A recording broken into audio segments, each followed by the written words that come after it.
Thank you, everybody, for attending. My name is Amanda Napper. I am the chair of the Niagara Peninsula branch of Ontario Ancestors. We've got a number of interesting webinars coming up in the next few months, including one about Harriet Tubman in February from a scholar and a relative of Harriet, something about the Servos family in March. We're working on potentially an in-person meeting in April. I'll have details on that soon, I hope. And then we've got Mark Olson with Family Tree Maker in May. Just a quick note about membership. It's always membership season here.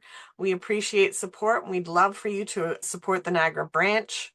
Among the many benefits, you get special access to Niagara-specific resources, assistance with your genealogy brick walls, the ability to support projects that preserve Niagara's heritage, and support our ability to continue these webinars. Our master index is now on ancestry.com, so you may be, if you're on Ancestry, pointed back to our website to find the documents that you're looking for. As well, we have a monthly newsletter. If you go to niagara.ogs.on.ca and scroll to the bottom, put your name and email in. It's the best way to keep tabs on new resources, current research, upcoming webinars, and regional events. I am now going to welcome Ken Coker from Nelles Manor in Grimsby, who will be talking to us today about Robert Nelles and the post-war of 1812 society. Welcome, Ken. It's nice to have you with us. Thank you, Amanda, and thank you for the greeting. I'm Ken Coker. I'm a volunteer with Nelles Manor Museum, and what you can see on the screen in front of you is a recent picture of Nelles Manor. And for a house that's well over 200 years old, it's looking pretty good.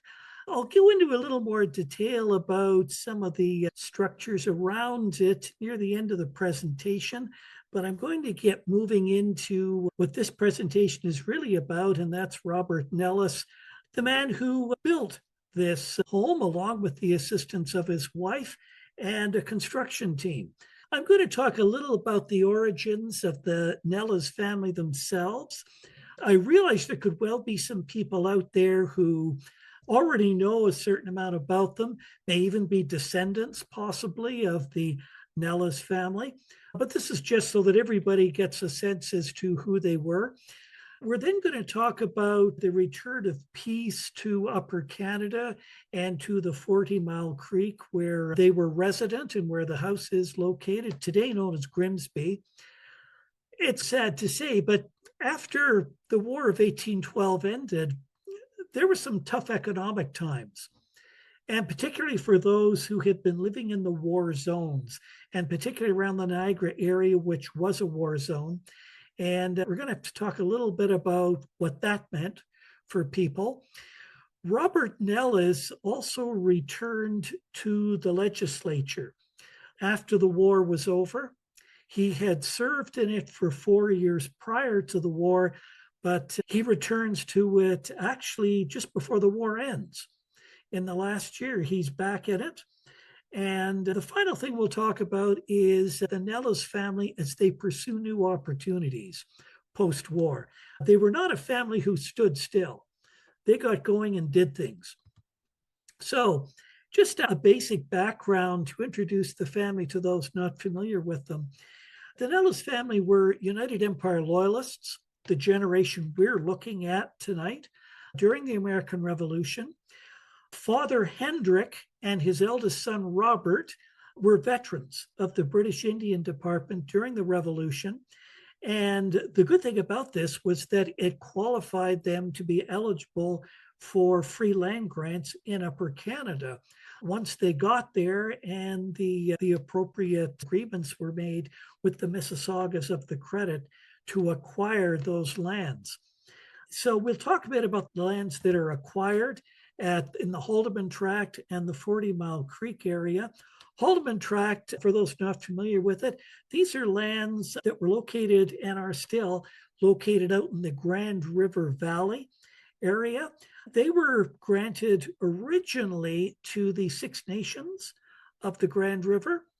And what happened was that because of the connections that Robert and Hendrick had through the Indian Department, the Six Nations invited them to settle on some lots in their tract. So at that point, the family didn't have any land to settle on at that time. So they said, we may as well go for it. And they did. So the very first lands they settled upon were in the Haldimand tract in the Grand River Valley. And the settlement in the 40 Mile Creek came along later. So Hendrick, Robert, and his other brothers, William, Warner, and Abraham, they then joined other loyalists to establish the settlement at 40 Mile Creek. They were not the first to get there. Some authors have tried to say they were, but we've seen some recent research that shows there were other people there before them, but certainly they were among the early settlers in the area. Finally, Robert and his wife Elizabeth, they are the builders and the first owners of Nelles Manor. And Robert, there's quite a lot to tell about him as time goes on here. First off, zeroing in on him, Robert, as you can see, was of the generation that lived through the Revolution, and he lived until 1842. He had two wives during his life. He married Elizabeth Moore in 1788. Unfortunately, Elizabeth died in 1813. Just why, we're not entirely sure.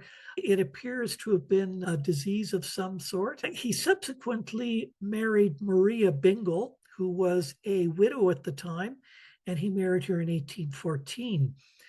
He was a real, I would say, high achiever. He was a justice of the peace, which meant he could marry people. He was a magistrate appointed to this position by the lieutenant governor, which made him the local legal authority. He helped to establish the local Masonic Lodge, and he ended up the Grand Master Mason, who was the top guy running it at one point. Spent a few years as the township warden in 40 Mile Creek. On top of that, he was also an entrepreneur. He built and ran his own store, which was engaged in import-export business. He was part owner of a grist and a sawmill. He also established a whiskey distillery. And if that wasn't enough to keep him busy, he was a member of the Upper Canada Legislature. As you can see, 4 years before the War of 1812, and then from 1814 to 1820. He owned over 3,000 acres of land. And here's the other thing, if all this wasn't enough for him, he was also the lieutenant colonel of the 4th Lincoln Militia, which was the local militia regiment. He assumed full command of that unit in December of 1812. So 6 months into the War of 1812, he's got a lot on his plate. He also had some brothers and a couple of sons that are worth of mention. So he has a brother, John, who served as a sergeant in the Lincoln Militia. He has a brother, William, who served as an officer, a captain.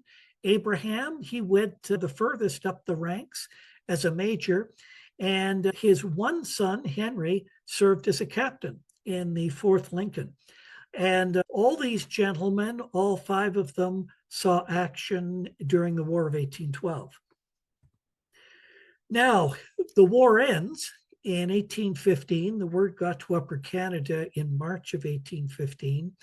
And it would be nice to be able to say things all settled down and got going again. Unfortunately, they turned out to be tough economic times ahead for a while.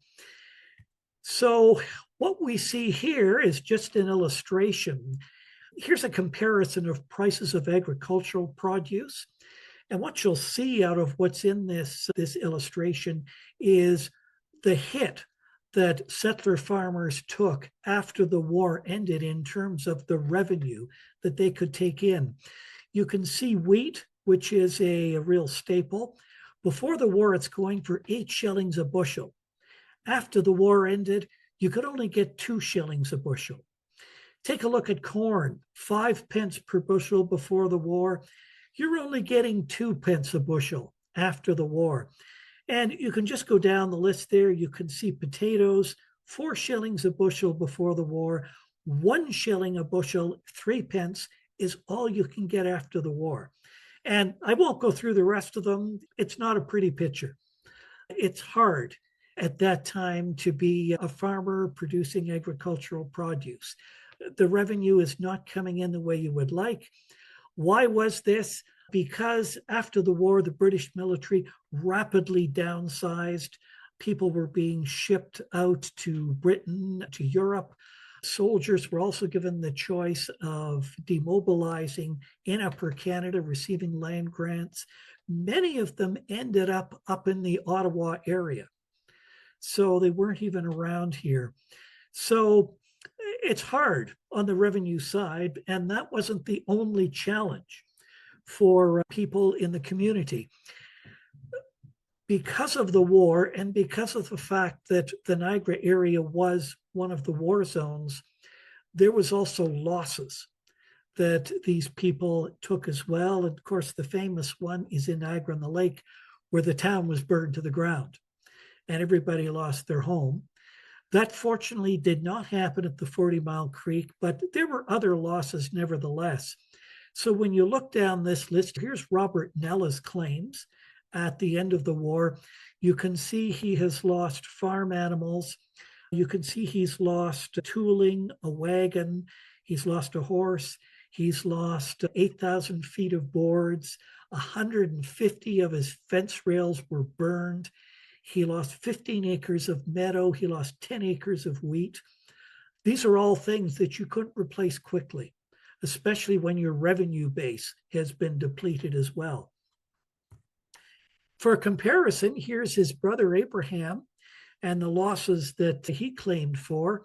And again, 400 panels of rail fence lost, 2,000 feet of board taken by the Royal Navy, 3,000 feet of board taken from the sawmill. So this was wood that they had already cut down, processed through the sawmill, and it's ready to be sold, and it got commandeered. And you can see other losses there in farm animals and tooling. So again, this was hard to take, along with the hit to the revenue. Now, the good news, and it was really good news, the mills at the 40 Mile Creek that the Nelles family owned survived the war. And this is especially important because, of course, the mills are critical to being able to generate value, generate revenue again, once you're able to get them productive again. Elsewhere in Upper Canada, there were a lot of mills that were destroyed by the American Army as it came through the area. It's a good thing it did not happen here. And these mills actually were not far at all from Nelles Manor. Unfortunately, they don't survive today. This millstone is the one recognizable piece of the grist mill that is still survives today, and it's mounted near the site of the original grist mill, but the buildings themselves are gone. Now, the other thing, too, that's important for people at this time is, okay, I took these losses as a result of enemy activity, as a result of the British and Allied forces being in our area. What they were told was, don't worry, you will be compensated. And so this was the expectation when war ended. So a total of 2,055 war claims were made in the Canadas for the War of 1812.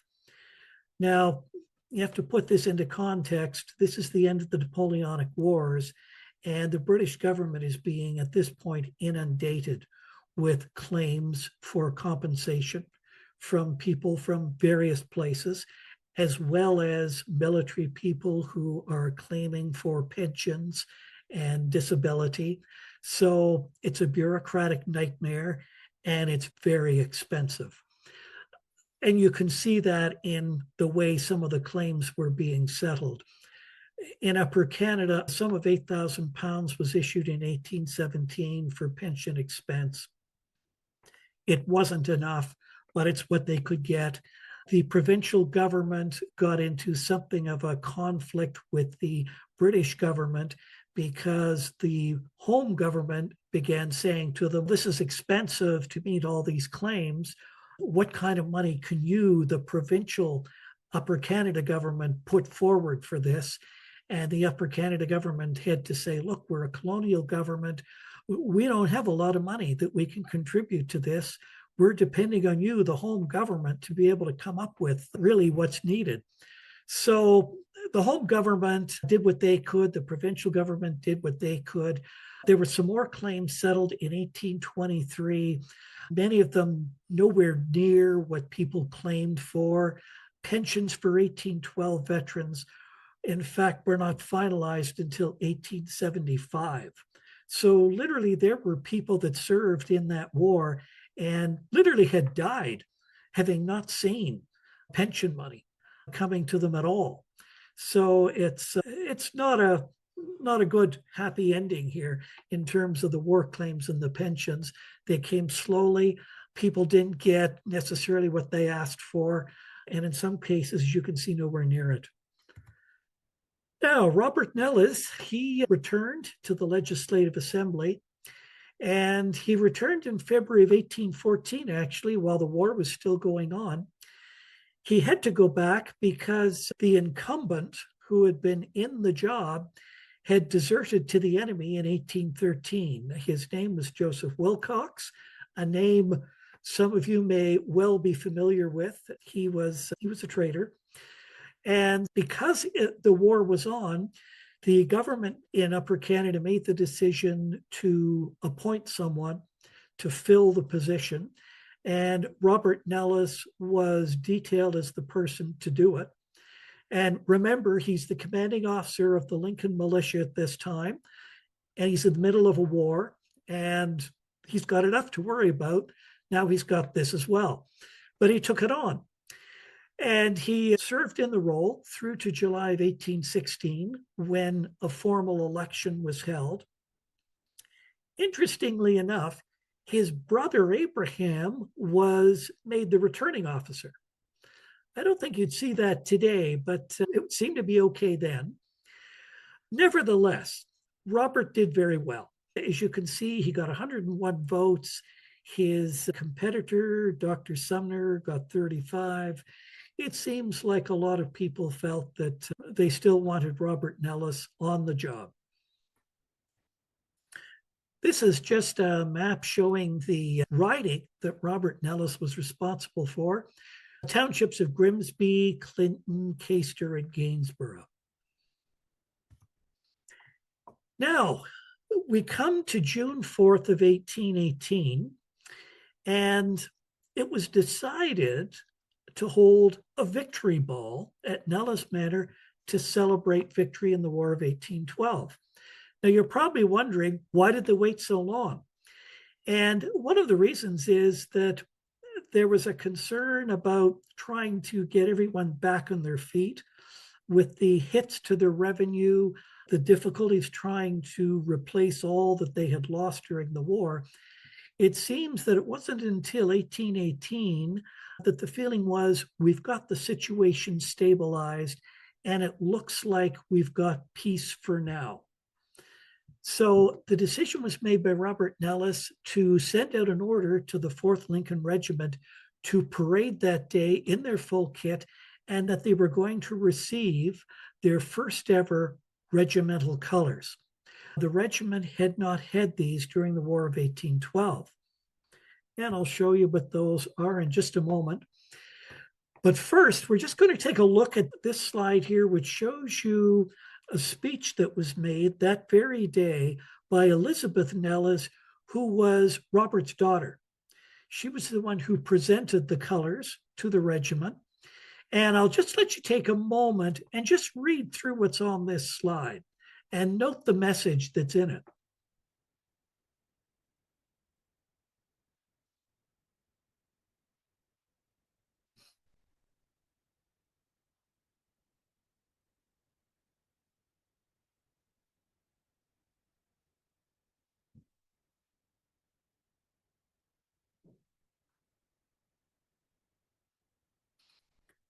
Now, I hope you've seen here the subtle message that's in here. what they're really saying is, great job, guys, in the War of 1812, but they're also saying, we have a sneaking suspicion the Americans will be back. And even although a treaty was signed in Ghent, this may be more of a truce, really, than a full and proper peace treaty. And so you can see this is in the back of people's minds. We'll be in this again someday. So here's what the regimental counter colors would have looked like. These are reproductions. So this is what's called the royal color. And as you can see, it's a Union Jack with a shield in the middle with the identification of the 4th Lincoln Militia. So this is essentially a color that relates back to loyalty to the monarch, loyalty to the government, the British Empire. And this is the other color that goes with it. It's called the regimental color. And what you can see is it's got a blue field on it. This is the official color of the regiment. So this would be the color that they wear on their cuffs and collars of their uniforms. This would differentiate them from other militia units in Upper Canada. And as you can see, again, there's the shield in the middle of it, identifying it as the color of the 4th Lincoln Militia. So these would be carried by regiments in the British Army, as well as other armies used them too. When they went into battle, these colors would be up there flying in the wind as a point of focus and a point of honor. You don't see any battle honors inscribed in this flag here, this color, but other regiments with a longer history would have the names of previous battles they've been in on. And those are called battle honors, and they're inscribed on this particular color. As I say, they're reproductions, but quite faithful ones, and you can see them if you visit Nelles Manor. Robert Nelles is back in the Upper Canada Legislature, and this is just to give you a little bit of context about the provincial government at the time in Upper Canada, for those of you not familiar with it. At the very top of the system is the Lieutenant Governor, and unlike the Lieutenant Governor today, this person had power. This person is the representative of the monarch and the British government in Upper Canada. And he has an executive council, somewhere around half a dozen people who are his closest advisors. And the people in the executive council usually were also serving on the legislative council, which you could think of as being analogous to the House of Lords in the British Parliament. These were people representing the elite in Upper Canada, the people of wealth and position. Then you had the Legislative Assembly, approximately 25 people there, though attendance did vary from time to time. Legislative Assembly, these are the members that are elected in the different ridings to represent the voters. So where did the legislature meet? Believe it or not, they had a lot of meetings after the War of 1812 in a hotel in York, which is today Toronto. They had to do this because the buildings they had met in prior to the War of 1812 had been burnt out by the American Army. And although the buildings were not destroyed, the decision was made to use them as barracks during the war, and the legislature decided not to move back into them when the war was over.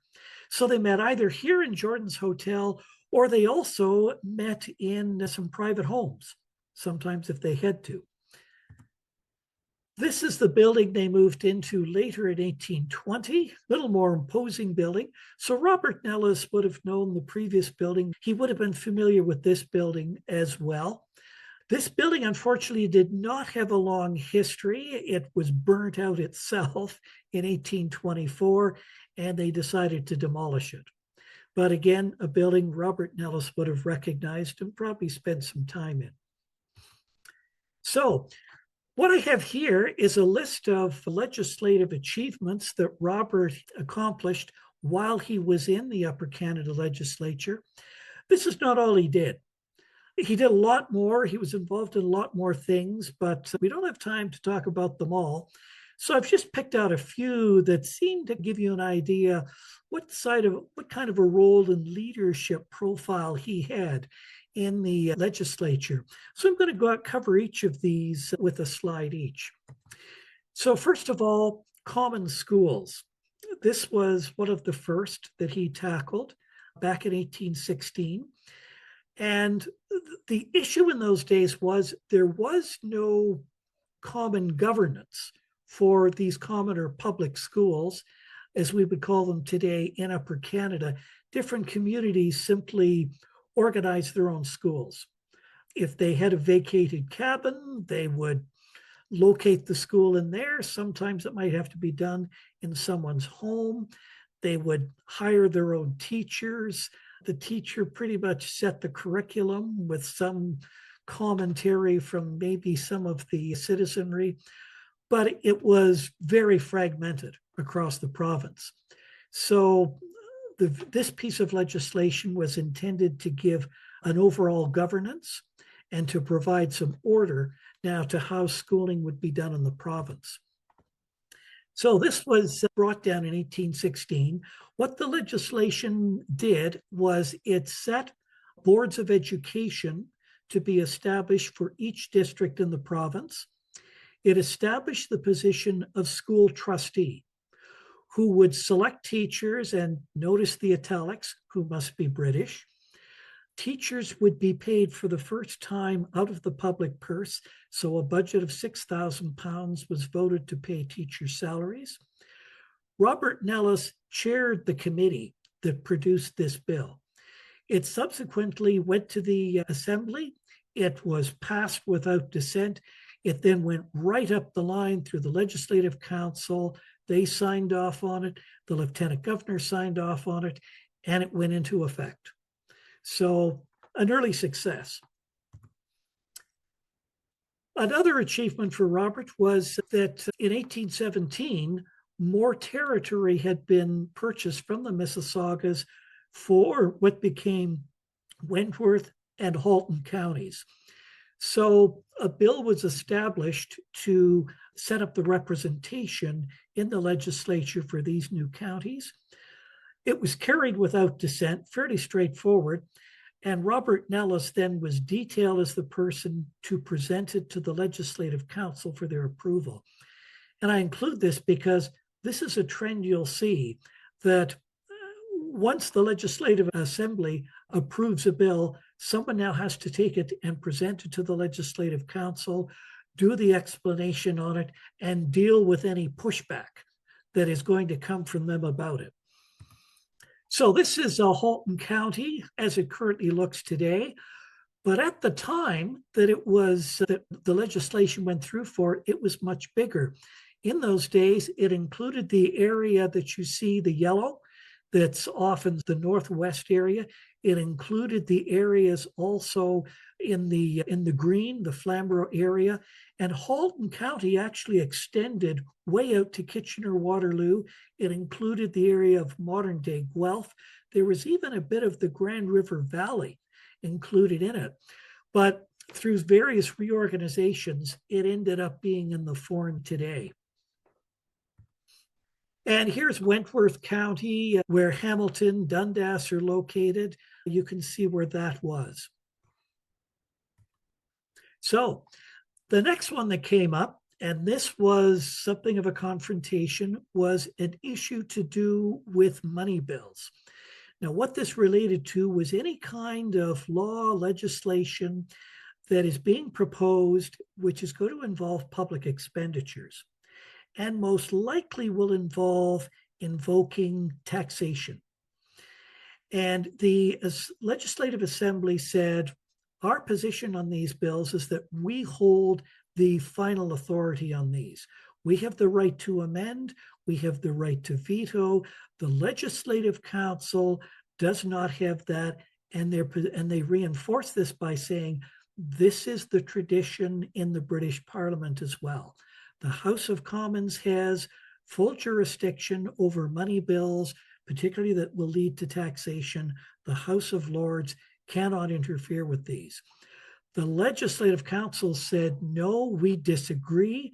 because John Graves Simcoe, we believe, gave approval that we can have a right to amend and veto those bills.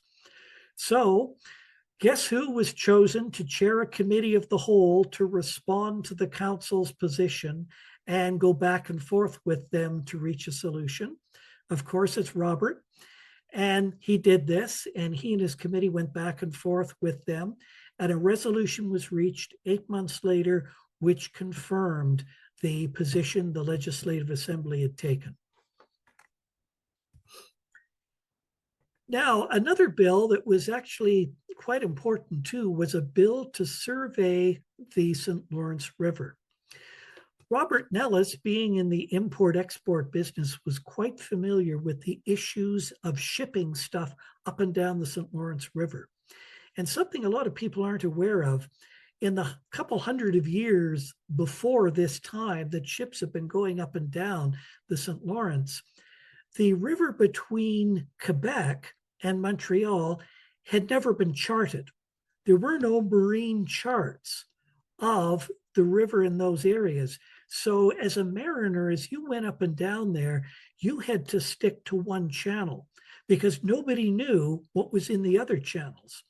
And experience had already shown in some of the channels, they were too shallow or there were underwater obstructions that could damage your ship or downright sink it. And accidents did happen. Cargo got damaged, lost. And so this was something that Robert Nelles was quite sensitive to. He really strongly promoted this bill. And the intent was to fund engineering surveys that would recommend improvements to navigation in the river. It was passed without dissent. Nobody argued with it. And in 1825, a canal was built to bypass the Lachine Rapids to make things easier that way. And it wasn't until actually 1832 that they finally charted the waters between Quebec and Montreal. And lo and behold, they discovered there was a second channel that was entirely safe to use. And now this meant that Montreal could handle more ship traffic, twice as much than it ever had before. Okay, another one, the Representation Bill of 1820. So this related to the fact that population was growing in Upper Canada and it was distributing in various places across the province. And there was a need to look at rejigging the numbers and the representation in the Legislative Assembly. So the reason this looks a little complicated is because it's a process, but it shows again how people were looking to Robert for leadership. So Robert was appointed to a 4-person committee that would confer with a committee of the Legislative Council on this bill. So they would dialogue back and forth. The following February, he is asked to chair the committee. Then a month later, a few days later, March 1st, he's asked to present the bill to the Legislative Council. It finally was passed without dissent by the Assembly. They're ready to go to the Legislative Council. 2 days later, he's appointed with 2 other assemblymen to confer on this bill with the Legislative Council Committee. So unfortunately, not a smooth passage for this bill, but as you can see, there's a trend here. Every time there's a problem, who do you call to help you out? It's Robert Nelles. Okay, so that's his time in the legislature. I'd like to move on to talk about some of the other things the family did post-war, and they looked at some new opportunities. Abraham, he's Robert's brother. He was the one who became the major in the 4th Lincoln Regiment. He started a land surveying company. He was also a part owner in the Nelles Mills, and at one point was one of the wealthiest people in Upper Canada in terms of land. He owned 12,000 acres of land. And you'll see in a moment why that was. Abraham's land survey company got contracts to survey lands as they opened up in Upper Canada. And he oversaw 2 surveys in Halton County, Esqueezing Township and Nassagaweya Townships in 1818. He's paid in land for this work, so he gets 1,400 acres. He oversees a survey of present-day Ennismore Township in 1823, again paid 1,114 acres. You can see how he starts to build a wealth in land through this business, because the province doesn't have the cash to pay him, but they can compensate him in land, so he takes the land. Now, what he then does is he goes the entrepreneurial route. He sells off his land and his squeezing, and he establishes a tannery in that area in the 1830s. That area today is known as the area of Acton, Ontario. And this business grew through subsequent owners to be the biggest of its kind in the British Empire by the 1950s. It was the prime employer, the major employer in the Acton area until the mid-1980s. If any of you have gone to the Hyde House in Acton, that is a building left over from that business. And Acton hasn't forgotten him. They've named a street after him. So not only that, Abraham also served in government as well. As you can see, when he was only 21, he was a member of the Grimsby Township Council. He served on a commission examining land abandonments during the War of 1812. This was a commission that decided what to do with land which had been abandoned by people who had fled to the United States when the war broke out. He also served, like Robert did, later on as a member of the Legislative Assembly from 1830 to 1839, and it appears he served briefly on the Legislative Council as well. Henry, Robert's son. Henry, he was a chip off the old block. He was an owner-operator of a merchant store himself. He established Grimsby's first known bank. He oversaw the Nelles Mills operation in Robert's absence, and he partnered with Robert in a large-scale business to ship grain. He was appointed postmaster for Grimsby, 1829, and he always stayed in with the Lincoln militia. Henry had served at the Battle of Lundy's Lane, and he was captured there and wounded there. In that action in 1814, it didn't sour him on the military life. He stayed with the 4th Lincoln Regiment, and by 1837, he had succeeded Robert as the colonel of the regiment. He was the commanding officer at the time of the Upper Canada Rebellion. Now, there's another son I'd just like to mention here, and that is Abram, another son of Robert's. Now, Abram stands out because Abram did not go military, and he did not go government. He went the church route. So he became a student missionary to the Six Nations of the Grand River in 1827.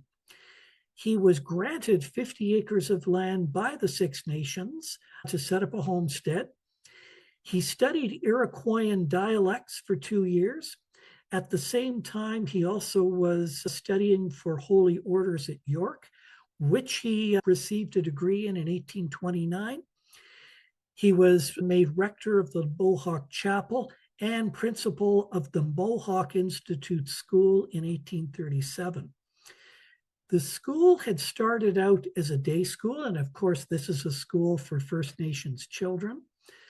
The school started as a day school, but they converted it to a boarding school format in 1844 because interest in attending the school grew and more students were coming from farther away. So it wasn't practical anymore for these people to travel in a day, and they set up a boarding school to handle for a further increase in student attendance. Now, I know what people are probably thinking when you see that name, Mohawk Institute. Of course, this is a name associated with the residential schools. And I know it's a name which brings about a lot of bad memories for a lot of people. But I'd like to point out something about Abram and about where he came from and how his background shaped him.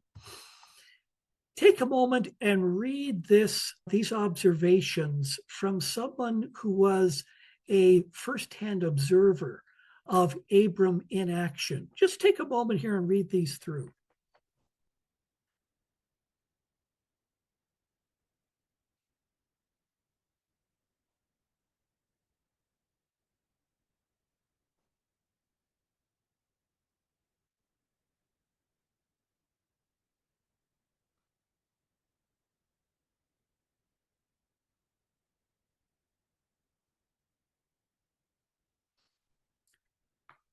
So I wanted you to take some time to read this through, because if you look at the behaviors that this observer is describing, these don't sound to me anyway the behaviors we see and hear about in the later residential schools. What I see here is the influence of Robert Nelles and his experience growing up with First Nations people in New York State, what was the 13 colonies, and then later on working with them in Upper Canada. And I think what you can see here is the influence of his father in him in terms of how you perceive First Nations, how you relate to them. It's my opinion that he was not one of those types that made the residential schools, gave them the bad name that they later got. I don't think he was part of that contingent. And I base it on the behaviors that I see described by this person who had observed him in action. So I'll leave it to you to decide, but that's certainly the impression I get. Finally, just a few more things about Abram. He was given a Mohawk name, which I'm not sure how to pronounce, but that is the name that they gave him. He retired from the Mohawk Institute in 1872. He remained rector of the Mohawk Chapel until 1878. He was promoted Archdeacon of Brant in 1878. He passes away in 1884. He's buried in the churchyard of the Mohawk Chapel in Brantford. So, speaking of being at rest, this is a picture here of St. Andrew's Church in Grimsby, and you can see the adjacent churchyard. In that churchyard is buried many of the members of the Nelles family from this period we're talking about, as well as later. And the land upon which this church sits and the churchyard was donated to the community by Robert Nelles. Originally, he owned the land upon which this church and the churchyard are located. And he is buried there. You can go there today. You can see his grave marker positioned between those of each of his two wives. Here's a view of Grimsby as we come forward, Grimsby in 1900. And this is looking to the north towards Lake Ontario. And you can see Nelles Manor in the lower left-hand corner. You can just make it out. You can see one of the chimneys there. You can see at the time there's no housing around it. It's a farm, basically, with a lot of orchards. And you can see, any of you that have traveled through Grimsby today, you can see it is just nothing like this today. Here's Nelles Manor, circa 1920. And you can see it's looking very, very period. Still, there's no dormers up in the roof yet, and no building additions onto it. Although on the left-hand side of the building, there is a covered porch there now. And here is Grimsby 2025. Nelles Manor is located right in the area here where I'm jumping up and down with my cursor. That's where it is. And the lands, which were owned by the Nelles brothers, are all over in this area here. You can see it's all been developed and built upon, all that stretch there. Some of Robert's lands that he owned up in the escarpment are up here. They're part of the conservation area that exists up here today. And finally, Nelles Manor as it looks today. You can see with the dormers that were added in the 1930s. The structure to the right-hand side of it was added in the 1950s, and you can see the covered porch there on the left-hand side. Looking very good for well over 200 years old, and it's open for tours. A lot of the interior of the house is original, and it's exactly as Robert Nelles would recognize it. And it's got some very interesting artifacts on display as well. So if you haven't been there, see if you can fit it in. And the final thing, the end of the War of 1812, in terms of summary, it brought tough economic times to Upper Canada. It wasn't easy. Robert Nelles returned to government for another 6 years and helped to contribute to the development of the province. Brother Abraham and sons Henry and Abram, they also had prominent careers, made contributions to the community, and many of the Nelles family rest today in St. Andrew's Cemetery, which was land donated by Robert Nelles. So that's pretty well it for me, folks. By all means, check out Nelles Manor on the website here that you see here. There's a whole lot there to be seen. And I think at this point, we'll open it up to questions. So it's back over to Amanda. Thank you very much, Ken. That was very informative. I always love seeing the pictures, especially because I'm from Niagara now, and having driven up that street and seeing what it looks like now, I can absolutely see how much has changed in the years between when that photo was taken and now. It's just amazing. Yes, you wish not so much development had happened. Something was lost with all Yes. that urban sprawl. But what can you Yes. do? For sure, but you have to wonder if that had not happened, would they have as many people in Nelles Manor today, knowing what it looks like on the inside? And I know I certainly probably would have no idea about it if it didn't look like the way it does now. So I'm pretty True. happy about it. Linda Young is asking, how many children did Robert have? A very interesting question. He and Elizabeth Moore had 8 that survived. When he married Maria Bingle, she brought 2 children into the marriage. So we're up to 10. And then he and Maria Bingle had 4 more. Oh my goodness. That's a He lot was of a busy kids. guy. I'm not kidding you. And did they all survive? So far as I know, yes. Yes. Wow, that is amazing. Of course, Yeah, he although he seemed to be was, luckier later on. yeah, and he was from probably a higher echelon, had more money to feed them, I'm assuming. So they would have had better medical care than the poor people in the area. I think he was relatively wealthy for Mm. that time. But as you can see, he and his brothers were hard workers too. No, for sure, for sure. It was There was a lot interesting of hard work. when you started talking about actin and tanning, my brain went right to the Hyde House. So that's interesting. I didn't know that there was a link there. Yes, there is. Kay Kerr is asking, were the common schools fee paying open to all? Yes, it's interesting. That was one of the important tenets that the Loyalists brought with them. And Robert himself also was an advocate of it. Robert, I didn't mention it, but it's worth doing it now. Going back to around 1800, he assisted in the establishment of a school at 40 Mile Creek. And the school got a good name. And we actually have a letter in the archives at Nelles Manor from none other than Joseph Brant. Oh, wow. And Joseph Brant sent him a letter, and there's other stuff in it about business they're doing. But Joseph Brant says, I've got 2 sons I'd like to put in your school. Do you have any room there for them? Wow. And I'm not sure what happened. We don't have anything in the way of a response to it. I suppose if they had the room, they would have figured it out. Yeah, for sure. Mary says that her ancestors were Powley, Bates, Callahan, and others. That's interesting. Thanks for sharing that, Mary. Debbie says Robert must have had to have traveled a lot. It was a large area to govern. How did he travel? How long would he have been away from home on these trips? We know that he actually had a residence in York. And we know where it is now. We just found out recently. Of course, there's a big building on it now. But yes, he actually owned a residence in York, which he used for all the times that he was there. Yes, he did travel over his riding area.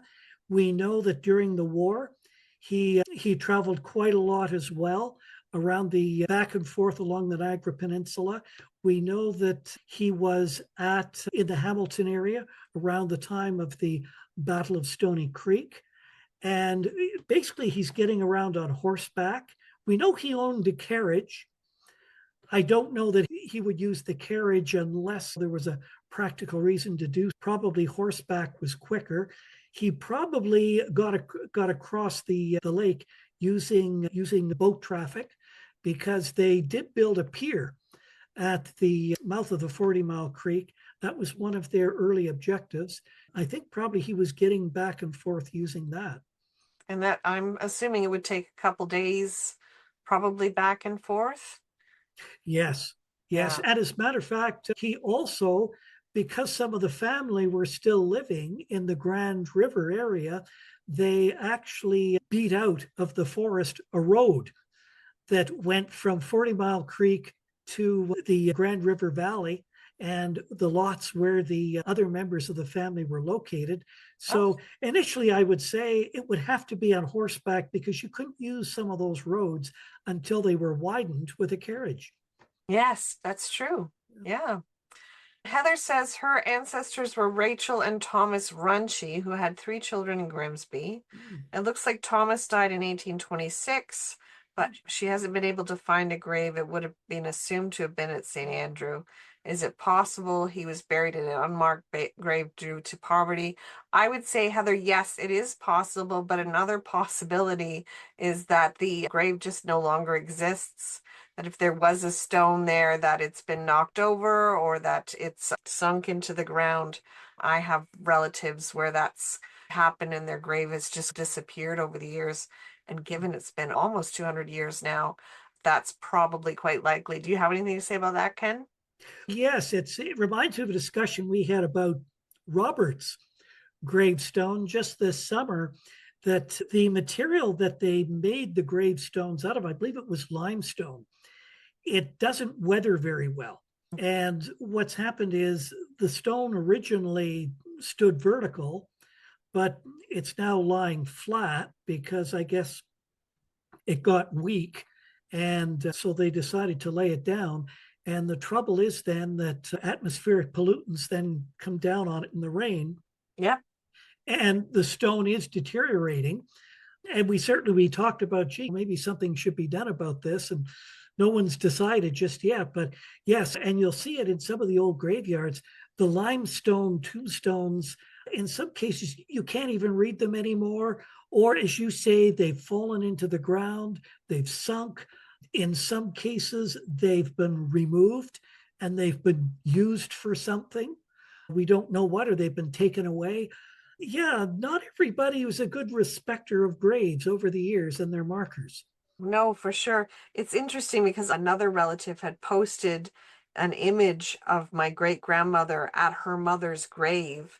And the difference between how it looks now and how it looked even just 50 years ago is incredible, because it really had sunk in, and the letters on the very large stone, you can't see them anymore.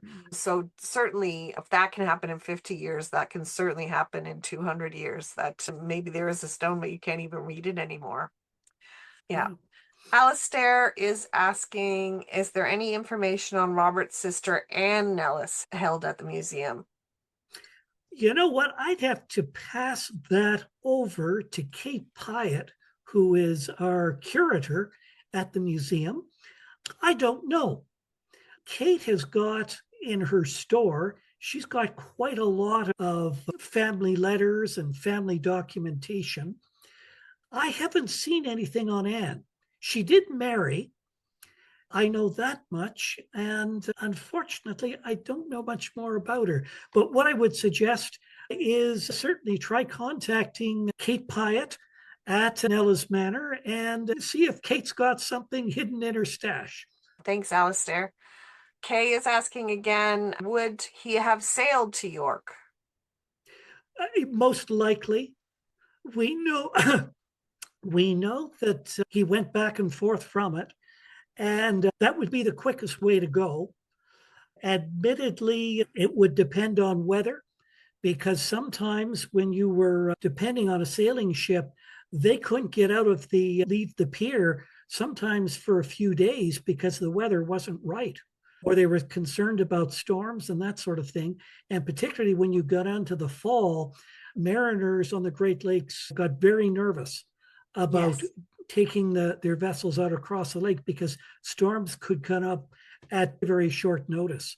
And there were actually two ships, two schooners during the War of 1812 that were sunk virtually overnight because a storm blew in, nobody saw it coming, and it upset them. And by next morning, there was no sign of them. They were gone. So, yes, I would say when weather and conditions allowed, but if he had to get there and the weather just wasn't right, he might have to ride it. I wanted to note before we finish that in addition to our upcoming webinars in February, we've got Harriet Tubman, the Servos family in March, and Family Tree Maker in May, which are all up on our website if you'd like to register for them at niagara.ogs.on.ca, and you just have to go to the events button on our menu. We also have a help desk pop-up tomorrow at the Welland Library Seaway Mall at 1:30. So if you want to join us there, we're bringing our help desk volunteers for free one-on-one genealogy assistance. If you're just beginning your family tree or you're working through a challenging research problem, our team will help you to explore your next steps, recommend records that you can consult, and help you to identify some Niagara-specific resources. Bring what you have already, your names, your dates, locations. We'd love to see photos or a family tree, and come with your questions. You don't have to make an appointment. It's a free drop-in session, and we will have a free MyHeritage DNA kit for one lucky attendee. Thank you very much, Ken, for joining us. Everybody, I think, was very pleased with the chat. And you're welcome, everyone. Thank yeah, it you. was interesting. I know we discussed at the beginning that the audience is likely very educated. One of the questions on the poll today was, how long have you been searching your family tree? And over half of our participants today have been researching for over 10 years. I think for sure there's been a lot of people here who have been educating themselves about history and family history. Oh, Heather says over 30. Well done, Heather. Wow. All right. Thank you very much. If you missed any parts of the presentation, please stop by our YouTube channel. It's listed on our website. And please make sure to join our newsletter for future webinars. Thanks a lot, Ken. Thank you, Amanda. And I may see some of you tomorrow. And if I don't, maybe I'll see you next month. Have a good night, everyone. Good night. Night.